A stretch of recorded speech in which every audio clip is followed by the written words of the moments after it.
Hey everybody, how's it going? This is Max with BuzzTox here, and I'm back with a Game of Thrones Season 1, Episode 4 review. Now this episode is called Cripples, Bastards, and Broken Things. And this episode involves Tyrion helping a cripple, Jon befriending a broken thing, Daenerys standing up to her brother, and Ned Stark investigating Jon Arryn's death. And this episode was, again, a very solid episode. However, I will say that there weren't many hints that lead later in the series. This episode was mainly to progress the story forward, and it introduced us to a lot of key characters that will play a pivotal role later in the series. But moving on, this episode we start off with Bran.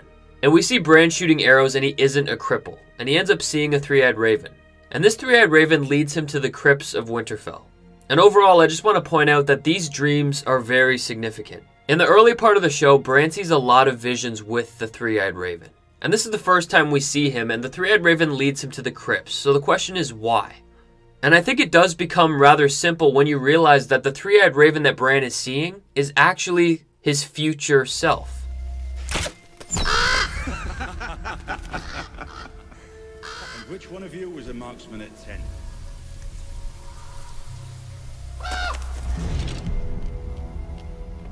You can't kill it, you know. Why not? Because the raven is you. We know that Bran becomes the three-eyed raven. And Bran seeing this raven is really a lead-in to his quest of who he's supposed to be. But the real significance of this raven is that it always leads him to a family event. And that plays a huge role in stopping the Long Night. But if you want further in-depth analysis on why I think Bran is the three-eyed raven, and why the three-eyed crow is so significant, check out my video on Bran's purpose as the three-eyed raven. But moving on, Bran wakes up and he ends up going to the Great Hall, where Tyrion is there to give Bran a saddle.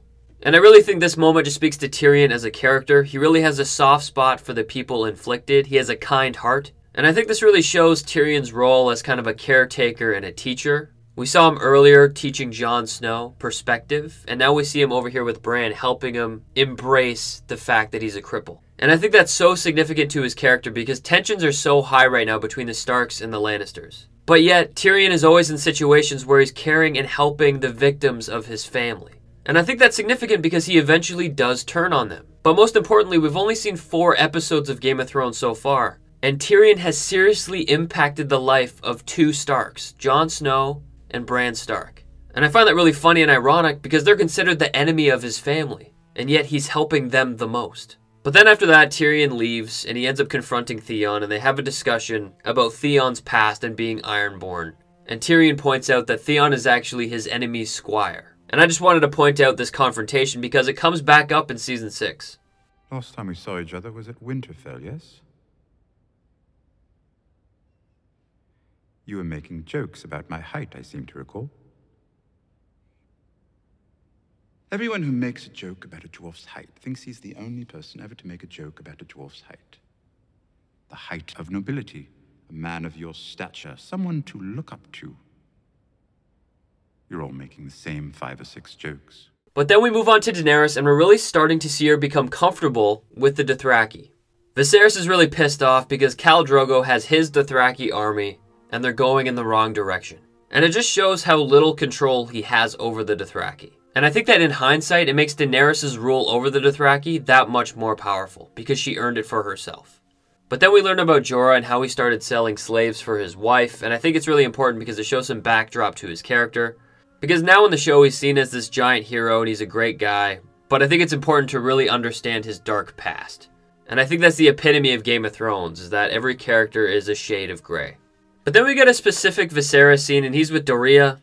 I don't know if that's how you say it. It sounds kind of like diarrhea. But they talk about dragon's blood and Targaryen history. And we get a lot of cool Easter eggs. First of all, Dorea says that she saw a man from Asshai with a dagger of dragonglass. And she also saw a man who can change his face like men change their clothes. And I think these are just excellent Easter eggs hinting at the future of the show. First of all, she's referring to faceless men, that they can change their faces, they change their clothes, which Arya ends up becoming. And then when she says a man from Asshai with a dagger of dragonglass, that obviously hints at the valuable weapon of dragonglass, which Jon is mining for and looking for to help defeat the White Walkers, as well as the hint of Asshai, which hints at the Red God and that introduction in Season 2 of Melisandre and Stannis. And I think that connection between Asshai and dragonglass is very significant. We know that Melisandre is going to Volantis, and I have no doubt that the Red God and the priests who follow them have a vital role to play in defeating the Night King and the White Walkers. But after this interaction, Viserys gets pissed and ends up sending Doreah to Daenerys. He's really pissed off because he has no self-esteem and he's annoyed because she was giving him commands. But Daenerys ends up standing up for herself and she really beats the piss out of Viserys, to the point where he didn't even know what to say. And I think this just shows the development that Daenerys has gone on in the last 4 episodes. In the first episode, she was so reliant on her brother, and she was convinced that he would make a good king. But now she's kind of realizing the guy that Viserys is, and she doesn't respect that, and she's getting comfortable with power herself. And she expresses this concern to Jorah. She tells him that she doesn't want Viserys to be king.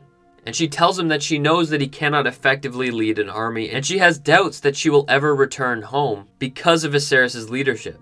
But the one thing she does say that I found interesting is that Daenerys thinks that people in Westeros are praying for Viserys' return, that they're waiting for the rightful king of Westeros to come back.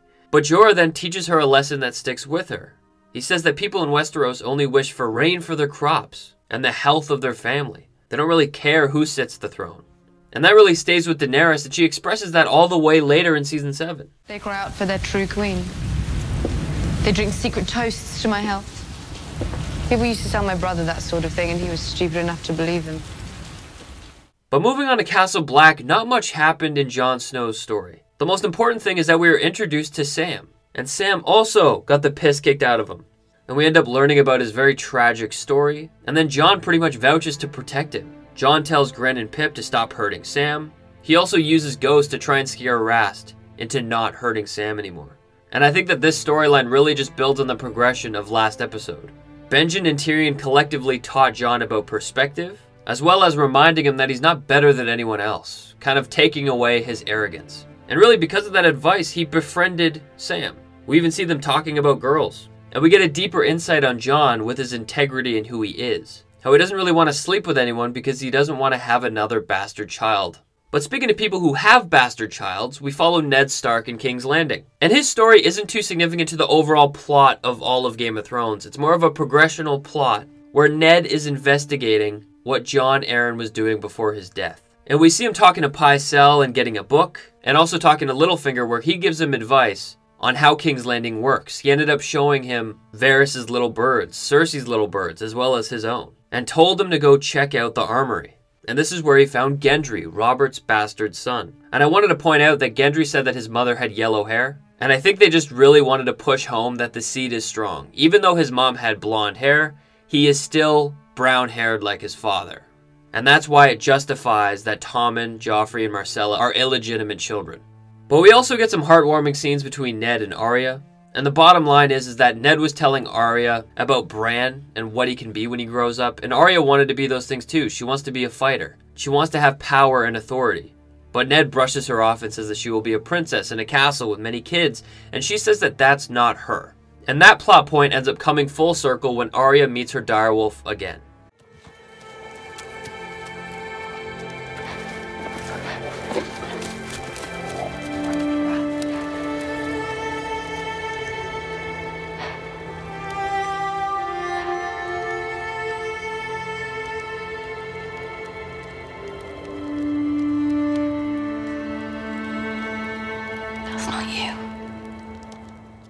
After all that, they have the Hands tournament. We meet Gregor Clegane for the first time. And we also hear the Hound's dark story. How his face was burnt to hell in fire, and now he's scarred for life. But I really like how they played off the Hound, because when you're a first watcher of this show, you don't think the Hound is a significant character whatsoever. But they bring him into prominence later in the show. And I just find his story so interesting. Because in Season 7, we learn that he really has to look into his source of pain from his past in order to see the future. And I think that's really deep if you're willing to look into it. But anyways, we see Ned and Cersei go head to head. Cersei says that Ned's a soldier he was trained to follow. But Ned makes a quick little nip at her, saying that he learned to kill his enemies. And Cersei agrees that she was too. And in the backdrop of the conversation, we see Cat's Paw, which is a dagger that comes back into play in Season 7. And it also becomes Arya's dagger. But finally, the most important plot point is Tyrion goes into a keep. And we see Bronn for the first time, and it was a very casual introduction, which I liked. But Tyrion ends up seeing Catelyn, and Catelyn calls all the bannermen in the keep to arrest Tyrion. And I just want to point out that she tells everybody that she's taking him to Winterfell, which is a huge plot point and affects the whole story going forward. But that is it, everybody, for what I have to say on episode 4. There wasn't as much to analyze as the previous episodes, but leave me a comment down below. Let me know if I missed anything. But until next time, I'll see you guys later.